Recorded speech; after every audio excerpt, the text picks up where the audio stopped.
Parliament, support staff, visitors in the public tribune, radio listeners, TV viewers, those viewing via social media, and members of the media.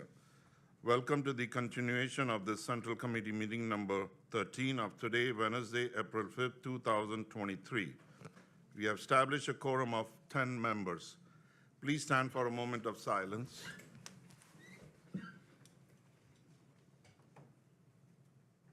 Thank you.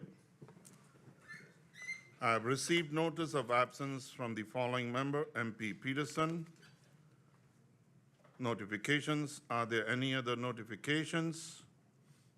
No need. The agenda point for this Central Committee meeting is Initiative National Ordinance amending the cinema regulation in connection with the amendment of the duties, composition, tenure, and other changes to the vetting. Parliamentary year 2014-15-079. We go over to the agenda point. One of the most basic rights of members of Parliament is the right of initiative. According to Article 85 of the Constitution, a member of Parliament has the right to submit a draft initiative national ordinance to Parliament for handling and approval. Today we have one agenda point before us. This agenda point will be dealing with the draft initiative national ordinance. On August 19, 2015, the Parliament of St. Martin received the draft initiative national ordinance amending the cinema regulation in connection with the amendment of the duties, composition, tenure, and other changes to the vetting. This draft initiative national ordinance was submitted by then Member of Parliament, Ms. Tamara E. Leonard, as prescribed by Article 69, Paragraph 3 and 85, Paragraph 3 of the Constitution. The draft was sent to the Council of Advice for advice. On November 4, 2015, Parliament received the advice from the Council of Advice. The next step in the process was a reaction to this advice. On November 24, 2022, MP Rolando Bryson indicated to Parliament by letter registered under IS/242/2022-23 that he, MP Bryson, on behalf of the United People's Party, to which former MP Tamara Leonard was a member at the time of submission of the draft, intend to take over this draft initiative national ordinance. MP Bryson, in so doing, became the initiative taker. On February 2, 2023, MP Bryson submitted the reaction to the advice, and on the same date, he submitted an amended draft based on the advice of Council of Advice. These documents are registered under IS 413/2022-23 and IS/412/2022-23, respectively. MP Bryson, as the initiative taker of this law, will be the one defending it.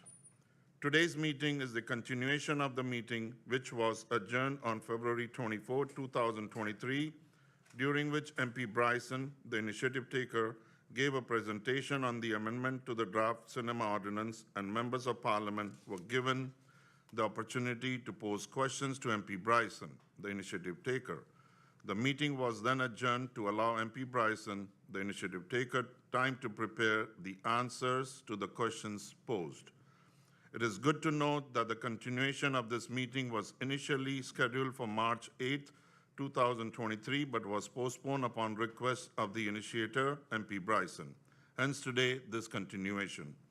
At this time, I give the floor to MP Bryson to answer the questions posed by the members of Parliament. MP Bryson, you have the floor. Thank you, Mr. Chairman, and a good afternoon to you, good afternoon to the griffier, good afternoon to my colleague members of Parliament across me today, to those in the Tribune and those following by various media. Mr. Chairman, I would like to first start by once again thanking the members of Parliament for their questions and their feedback in regards to this amendment to the cinema ordinance. Having had sufficient time to review the answers to the questions and also make considerations for maybe if there are any other alterations necessary, or also having dug deeper into, for example, the policy side of things where the government can implement further rules. I've received additional information that I think can help clarify some of the questions that they had, and also in terms of maybe giving more clarity in terms of the relevance of the current amendment and why I believe that it's still indeed very relevant. Mr. Chairman, I will try to answer the questions in the order as which they were presented during the meeting. Mr. Chairman, the questions first from MP Melissa Gums. What rights, or the stop right for cinema megaplex in terms of being able to handle the behavior within the theater? She gave an example of a child or a toddler specifically, she said, that was in the theater and making noise and so on, and that can actually disturb the other patrons. To answer that question, MP Gums, absolutely, I do agree with you that we don't want to implement anything. Is that on? Yeah. We don't want to implement anything that will cause an inconvenience to other patrons and customers indeed, but I don't necessarily think that this is what automatically might be created by this law. As you may know, Mr. Chairman, the idea behind the law is that parental guidance in all its aspects is at the forefront. So that should also count for the behavior of the child. However, to kind of directly address maybe how those concerns can be dealt with, the cinema in itself also can have, as a business, its own policies in terms of someone being unruly during the showing, whether it's a child or whether even it's adults. Because sometimes I go to the theater and you actually have some of the really annoying people that just, I don't know, looking for attention, making comments in the middle of it and so on. And I have, the other side to that though is that the enforcement of that can sometimes be highly contentious. I was once in a theater where an adult who seemed very intoxicated and was behaving very unruly was asked to leave and wanted to fight and so on. Security had to be called. I don't think that's the majority of the situation, but I do think that's where the policies of the cinema itself, their own rules, you kind of see the preview where they talk about, being silent, turning off your phone, but making sure that the ushers together with security are stepping up to make sure that that's the case is one thing. But I think, again, parents being able to also monitor their children, or if you have a crying child or whatever, and understanding that as a good patron of the theater, maybe it's good for me to vacate the theater at that time. Those best practices should come from the parents as well. The other question, does the megaplex Caribbean cinemas adhere to the cinema regulations currently? So sometimes we do see, even before this law has been passed, that yes, you see in a rated PG-13 or even rated R movie, you might see someone that clearly appears to be under the age of 14. I can't say definitively or statistically that is the case. I can just say anecdotally that I know it does happen sometimes. But the reports that we have gotten from parents, let's say dating back to when the original initiative taker, MP Leonard, had done it, and then also more recently when I took over the law, was that many parents are being turned away from especially PG-13 movies when coming with their children. You sometimes see it on social media, the displeasure. But ever since announcing that this law would be the case, I've actually received quite a lot of messages from parents about the fact that the cinema is upholding it. And even one parent told me that, well, Bryson didn't see he changing that law. So basically hold on until the law change because I'm not doing anything until then. It's basically kind of the feedback that you get. In other words, if this is the law, I'm not getting in trouble. But then you also might have those, and I can't say if that's definitively what's happening, but if someone is facing a very upset parent that makes noise about it, and do they keg door the fingers and let something happen? It could be the case. Nonetheless, what this law helps is to zero that ambiguity, where now it will be understood that as long as the child is there with an authorized adult, that they would be able to enter the theater. But tying into that in terms of policy, I can combine a bit the question from MP Gums with the first question of MP Duncan, which is, what are the follow-up policies and procedures to ensure that if a movie is harmful and a parent is involved with the child, what are the steps to be taken? in general, one of the things that also exists is the national decree containing general measures of the National Cinema Ordinance. And in that ordinance, it's based on Article 20, in that decree, based on Article 28 of the National Ordinance, further rules related to the enforcement of the cinema ordinance can be laid down in the national decree. So once this ordinance, if it's to be changed, then the national decree now will also have an additional authority to then say, well, let's lay down a more precise procedure, maybe showing the ID card, or at least seeing that the person with the child is an adult. It can be done verbally, perhaps. But I think how it is done in the U.S. theater, where the question is posed to the person as a sort of acknowledgement that does this child have the permission of their parent to enter, that perhaps should be sufficient. I don't think it's practical to now say, well, they need to come with a birth certificate and so on. I think that's way too far-reaching. If you look in the airline industry, the waiver to acknowledge that you don't have any flammable goods and so on are done verbally. Those are not even done in writing anymore. You're asked the question, do you have any batteries in your bag and so on? And once you acknowledge yes, that is the waiver that if something is found, then you're legally responsible for the consequences. So I do think that maybe that would be the best method, and that the national decree containing general measures of the Bioscoopverordening should be adopted necessarily. But why I tie that into MP Gum's question is that in Chapter 2 of that national decree, it has a section related to safety, health, and decency requirements that the place where the cinema performances are given must meet. I think one of the suggestions, based on the feedback I've heard today, is that perhaps the government should consider putting sort of under the rationale of decency requirements, maybe sort of the protections in terms of the behavior of patrons within the theater. Maybe that can also strengthen that now it's a legal requirement that that you can be removed from the theater if the cinema believes that you're behaving in an unruly manner. That's something more for the government to do. Perhaps once, if this goes to a public meeting and the minister is here, that would be an opportunity for him to weigh in on the changes that would come to the national decree as a result of this law and as a result of the feedback received from the members of parliament. MP Westcott Williams had the question regarding the rationale of this amendment in terms of parental responsibility and whether it is still relevant considering what I had stated in the presentation regarding the prevalence of Netflix, TikTok, etc. I think in terms of relevance, absolutely. The law still has relevance as the general task of the committee is to screen all movies, and some can be prevented at all from even being shown. I think that's an underrated task of the cinema committee, because it's not something that you might necessarily know, that there are instances throughout the year where someone may come, let's say a private individual or an organization, or even the cinema might feel like, hey, this thing is selling tickets around the world, I would like to show this movie.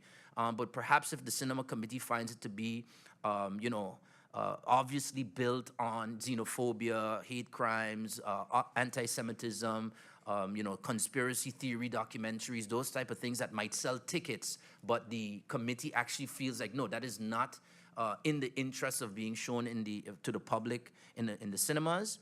That is something that can be the task of the cinema committee. So they still have that task. It's still relevant today. And I think it's even more relevant now with the growth of independent producers, and maybe in the future where we're hearing about now artificial intelligence produced movies and so on. The task of the cinema committee might actually grow in terms of not just screening in terms of the age groups, but screening whether a movie is appropriate to be shown altogether. I think also in terms of the relevance today is that perhaps this law can serve as an example to the importance of parental guidance in anything that your children view. So that way from young, now that it's known that I can go with my child to watch this superhero movie or whatever, that it's understood from a young age that whenever you're viewing things as a child, it is good to have your parents looking together with you, seeing what content you're looking at and guiding you based on what you're seeing, so that that practice that's being developed in the theater is also developed at home.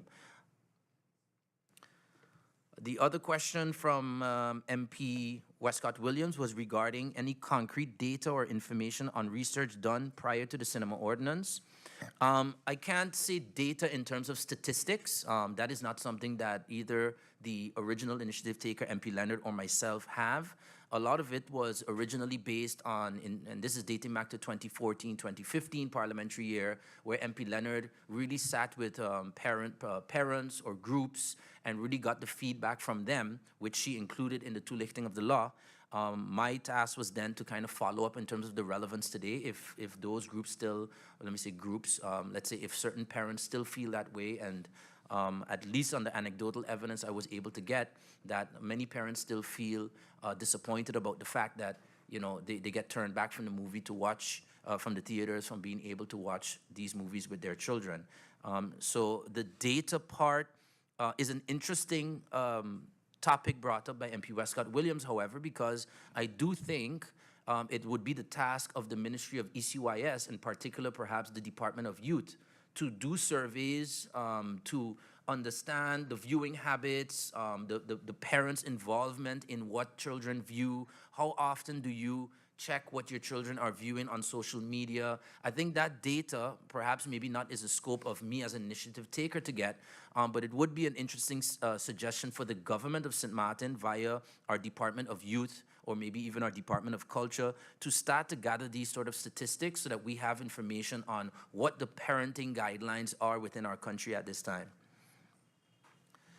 In terms of the next question from MP Westcott Williams, what is the relevance of the law in terms of controlling attendance when there are international ratings that can be used?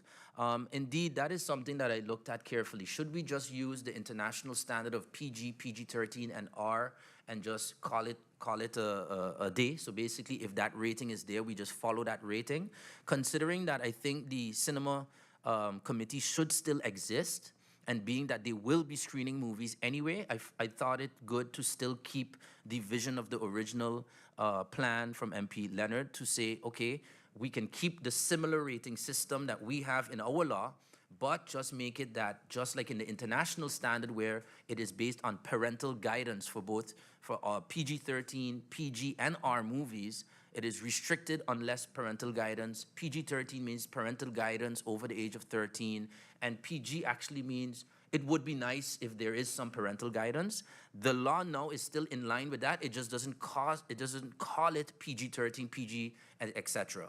So I do believe that this law becomes more in line with the international standard because it now focuses on parental guidance.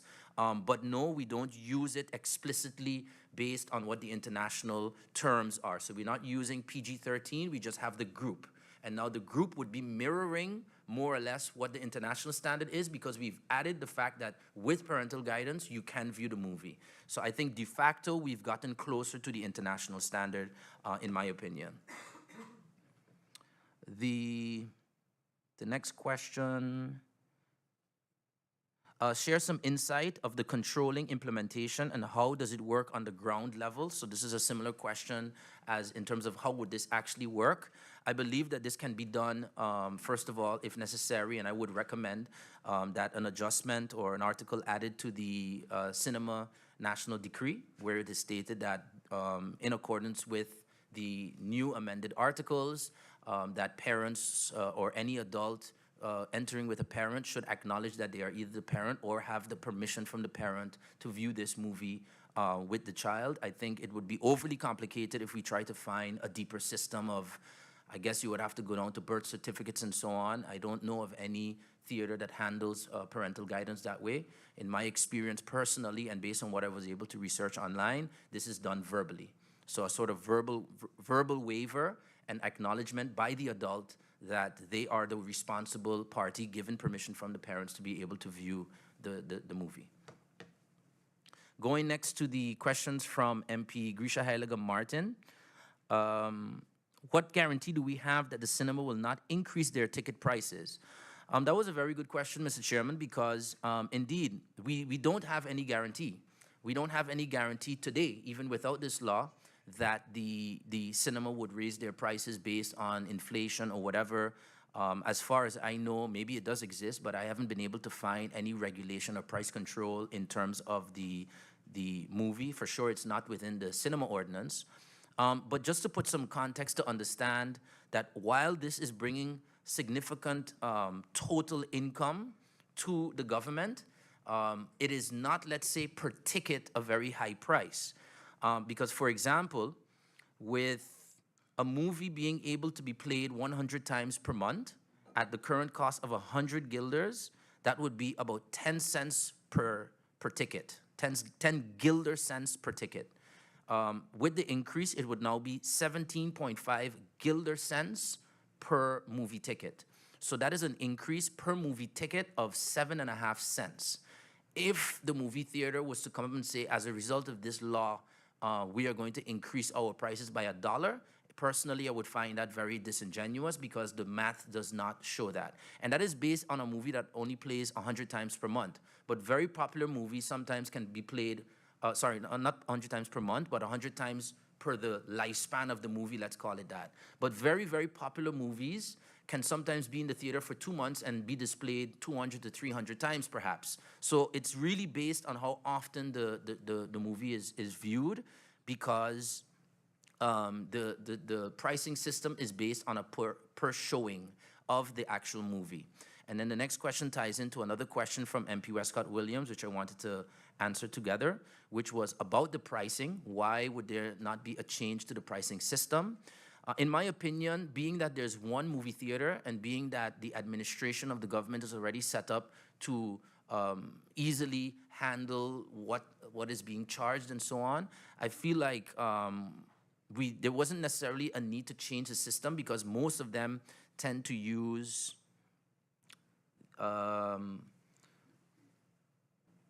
Underdale, just give me 1 second to pull it up.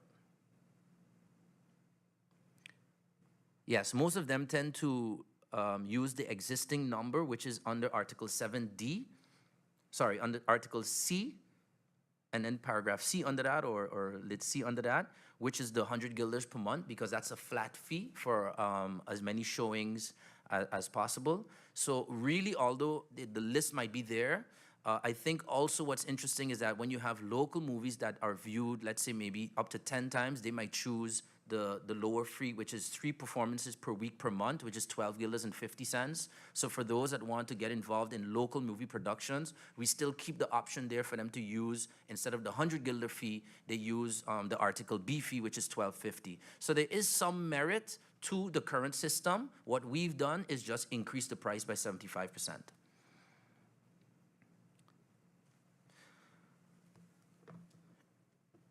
The next question, also from MP Grisha Heilige Martin. If you plan to move the parental guidance standard, why maintain the committee at an extra cost? I kind of elucidated on this a little bit already, Mr. Chairman, where I think there is still a merit to having the cinema committee in terms of their role of protecting what actually even goes to the movie theater in the first place, aside from their role of rating the movies, because they have a dual role in that sense. To the questions of MP Rayon Peterson. MP Rayon Peterson made various technical remarks and suggestions, and Mr. Chairman, I would like to thank the MP for those. I think they all make sense. One of the things he had suggested, for example, that instead of using a static number of 9, in the terms of the total number of board members, that it should instead be a range, for example, 7 through 9. So it could be 7, 8, or 9 members in case somebody resigns and you need time to replace them. So I would be taking up that suggestion by means of a note of amendment based on the suggestions of the MPs, as well as other technical amendments he had suggested. The MP did allow or agree to send some of those, being that it's very technical and harder to verbalize rather than seeing it in writing. The MP did tell me he would be sending it in writing, and I will discuss with him to get that so that I can make the note of amendment to adjust those technical changes. So once again, thank you, MP Peterson, for that. And then MP George Pantaflet asked about there being an age limit for board members. No, in the current legislation that I have amended and proposed, I did not put a age limit in it. It is something to think about. The reason why we didn't look at an age limit was kind of thinking that at least now there's a term limit. So even if the person is at a retirement age, they have a term limit, so there will be a kind of a de facto limit. But then you do have to question, well, where does that end? Someone 80, 85, 90 years old, should they still be a part of it? I'm not sure. So what I would be using is looking at other boards to see different options in terms of what other boards in the country use as an age limit. Being that it is not something, for lack of a better term, ageist necessarily. I think it's more about the new qualifications that have been put in the ordinance in terms of cultural affinity and background in media experience or whatever. I think that makes it more, puts the emphasis more on your qualifications rather than age, but I will look at what other boards have in terms of age limits and maybe make those considerations within the public meeting if MP George would let's say, give me some feedback on that option. And the final question, also from MP George, does this amendment bring any finances into the government coffers? Yes. It is estimated based on the national budget that there's approximately 120,000 guilders a year that we get from this ordinance. And thus, with a 75% increase, you would probably be talking of over 200,000 guilders. What would be also something that might be interested that you can factor into additional income is the fact that now parents can go with their children. Would you now see an increase in the number of people going to the theater, and as a result, by extension, an increase to the activities at the movie sector, not just in terms of the fees, but also turnover tax and other the consumption of goods, the concession stand, and so on. So even if there's a bump of 5 to 10% in terms of activities at the cinema, that may have a slight return as well to the government. Mr. Chairman, those were the answers to the questions. I do want to make a general remark as well, if you'll allow me. This ordinance is something that is, let's say, geared to one particular institution, and literally one in our country since we have one cinema.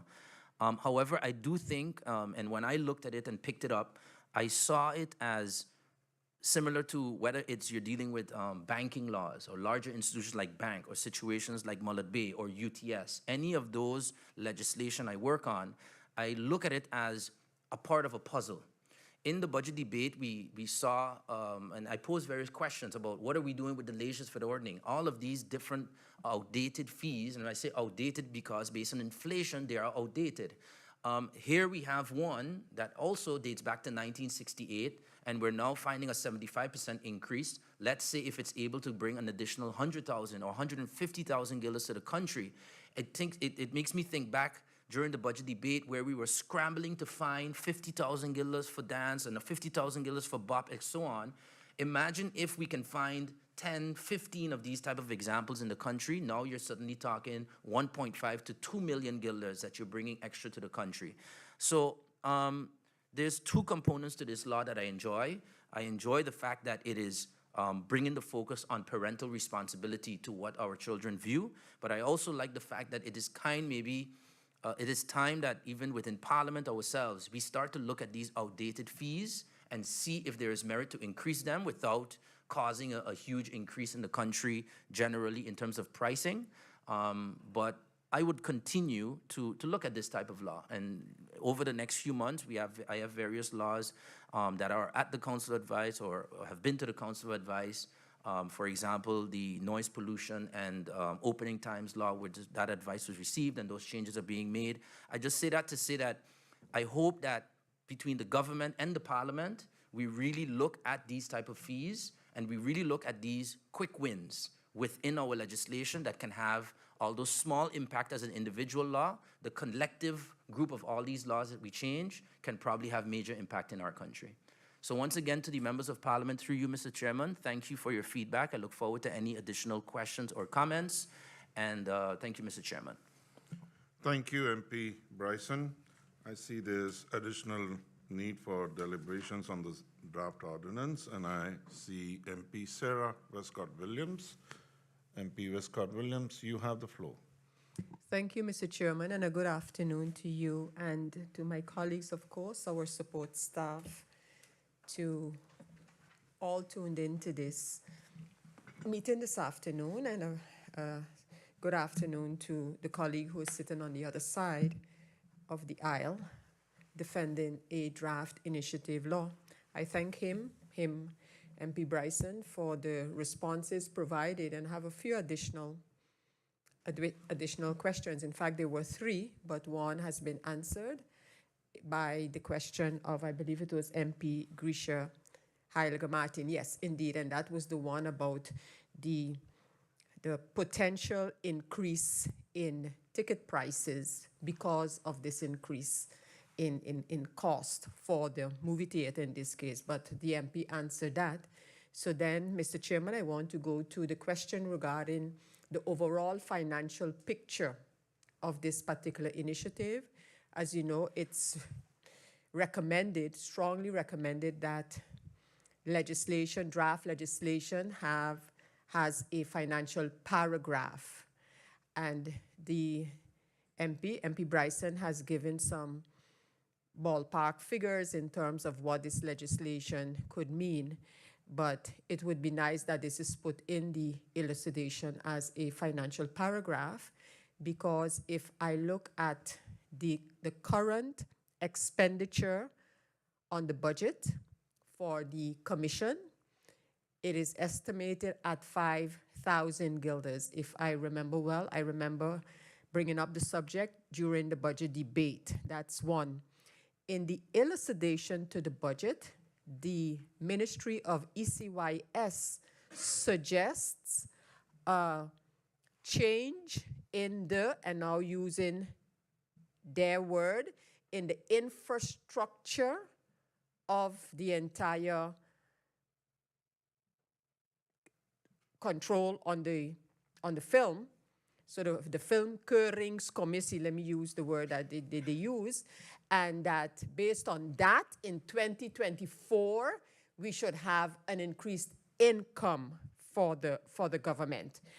No amount is mentioned. I heard the MP mentioned the 120,000 guilders, and I would like to ask him, where in the budget is that money listed? It is not listed under the ministry that actually has the expenditure for the commission, which is the Ministry of ECYS. So if the MP can just indicate where the 120,000 is currently as a projected income, so that I can get an idea what the Ministry of ECYS meant with improving the infrastructure as far as cinema is concerned, so that the government's revenues can go up. That's an elucidation in the budget.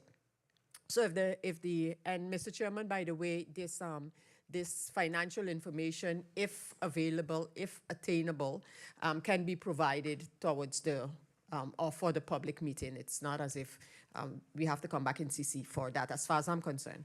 And then, Mr. Chairman, on another, now back to the parental control. And in the current movie ordinance, cinema ordinance rather, where it pertains to the control, it speaks of other persons. So if other persons over the age of 18 are in the company of a youngster, then that person needs to take into consideration the guidance in terms of the allowing the child based on the criteria of age. So that's the way it's more or less formulated currently.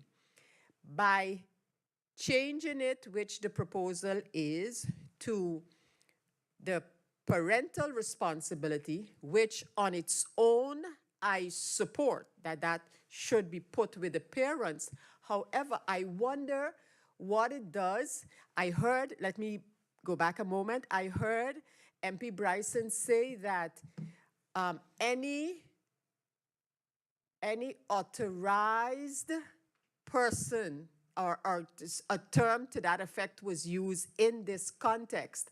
However, we move from a situation where no adult can transcend the law in this case. So no adult can go with a younger person and take that person to a movie that is not age appropriate. That's the way it states right now. So we put the responsibility with the parent to decide, I will decide what is acceptable for my child. So given that fact, but on the other hand, what about the other persons as now stated in the law? Because in the law right now, nobody, so you can't get a 27-year-old male, for example, just appearing at the movie with a 12-year-old minor to see a R-rated whatever movie. That can't happen. So if we put it with the parent, then how do we make sure that there's no misuse of that authority? So if the male, could be a female too, I use a male, but could be a female too, but with not with good intentions, let me put it that way, a pair there with a child. And it seems as if that possibly could be the parent. And I hope you see where not see where I'm going, just understand my question. So I'm wondering if somehow the terminology in terms of or a person authorized by the parent, you know, something like that, to make sure that you don't get misuse of the terminology of a parent.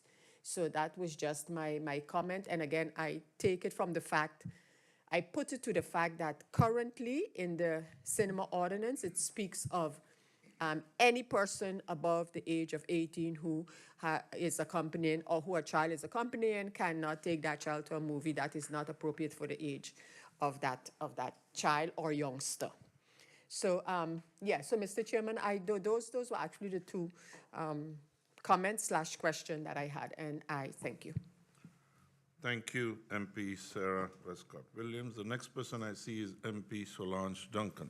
MP Duncan, you have the floor. Thank you, Mr. Chairman. Good afternoon to you. Good afternoon to my colleagues. Good afternoon to MP Bryson, initiative taker, and of course to the people tuned in. I just had one question, Mr. Chairman, through you. MP, what provisions are there in the ordinance to prevent against discrimination? I think we discussed movies in the past in which the commission said, no, this movie will not show. But when I talk about discrimination, I'm talking human rights, specifically, let's say LGBTQ movies. And is there a provision for the public to object to a decision of the commission in the case that they know that a movie has been, let's say, banned from being shown? And that's it for me. Thank you, Mr. Chairman.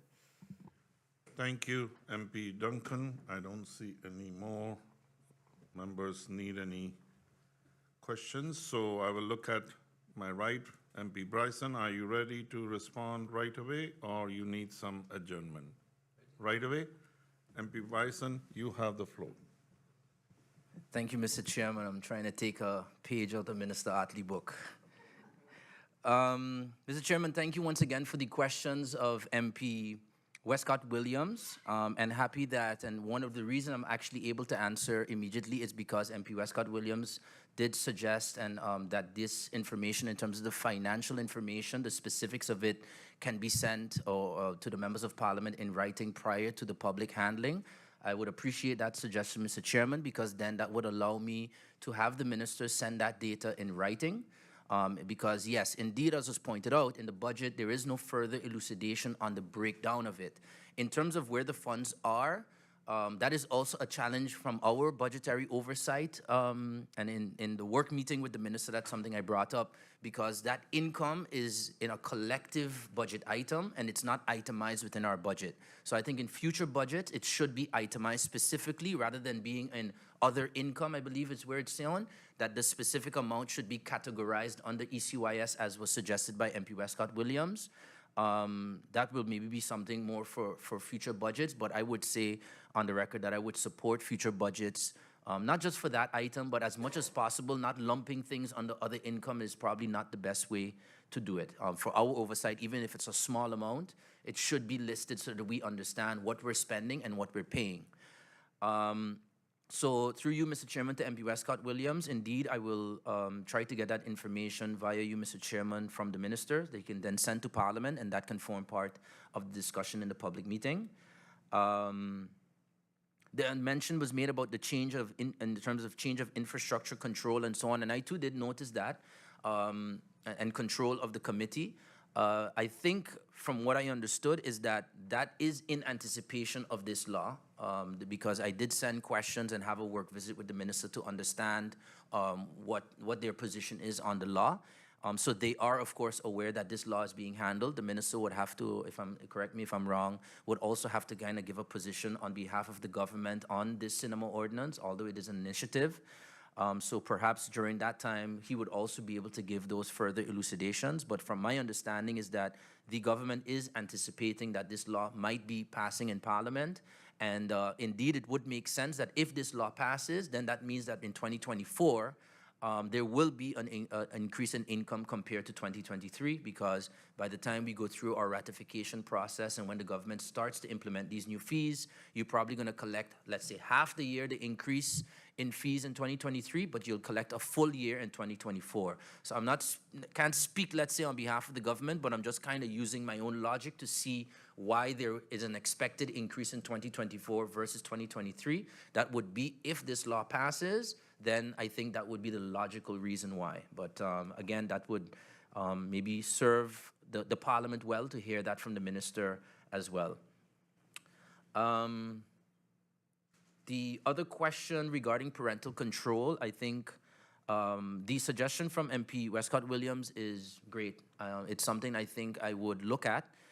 Because mention was made of the Article 14 Litvir that talks about the 18-year-older accompanied by a minor. That's actually what this law is changing.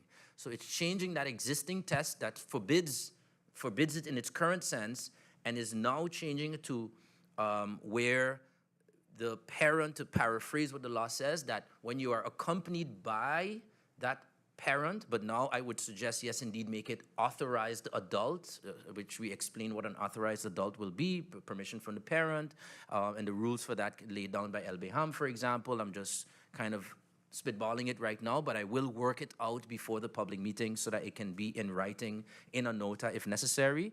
But generally what we're saying is that let's change that Article 18, paragraph 4, to now create the premise, the legal basis for the parental guidance. Because indeed, if you don't change Article 18, paragraph 4, then you don't have the legal basis for allowing the parent to come with their children, or the adult to enter with the child. So regarding MP Duncan's question on preventing discrimination, I think that highlights indeed the role of the committee. It is something that has happened in the past, but it can become more prevalent where in our society we can notice in the age of social media how much more alert people are to sensitive movies. I think many of us might have heard the situation, for example, with Kyrie Irving, where he shared just actually shared, I think, a link, an Amazon link to a movie that had anti-Semitic overtones according, let's say, to social media, and he was suspended and all kinds of stuff. And that, I use that example just to say that the public, at least the social media public, but you can expect the public also might have an opinion on what is discriminatory, what is good to be shown in our theaters, and so on. And yeah, whether it's anti-LGBTQ, whether it's hate crime promoting, whether it's anti-Semitic, Nazi, neo-Nazi, all this type of stuff, the committee's role will be to protect it. Now, the further question from MP Duncan was, okay, what can the public do? In Article 21 of the existing law, it says that if a public screening of a film approved by the selection committee is likely to cause a public order disorder, the minister is authorized to prohibit the public screening of such a film.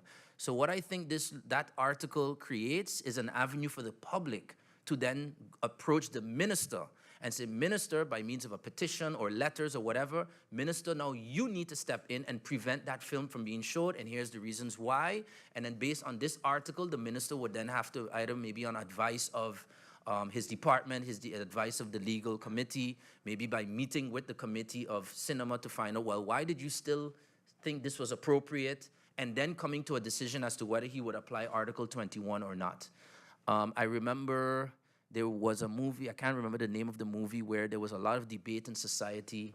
What was that movie again, where it was very violent and promoting like fighting against the police and so on. And there was a big divide in the community as to whether this movie should be shown. And there were letters sent to the minister and whether he should ban it or not, etc. So there is that premise. And perhaps, like I said, with the sensitivity of our people to these type of things, maybe those types of requests will be going more often to the minister, but now the public, members of parliament, can be aware that the existing ordinance does have rules for that. Mr. Chairman, I think I have addressed the questions that were posed so far, but if there's anything further, I am at your disposal, Mr. Chairman. Thank you, MP Bryson. I believe you have answered all the questions. If there are no more further questions, a report will be sent to the initiative taker and the government on this draft national ordinance. Ladies and gentlemen, we have come to the end of this meeting. I thank you all for your participation, and I hereby close this meeting.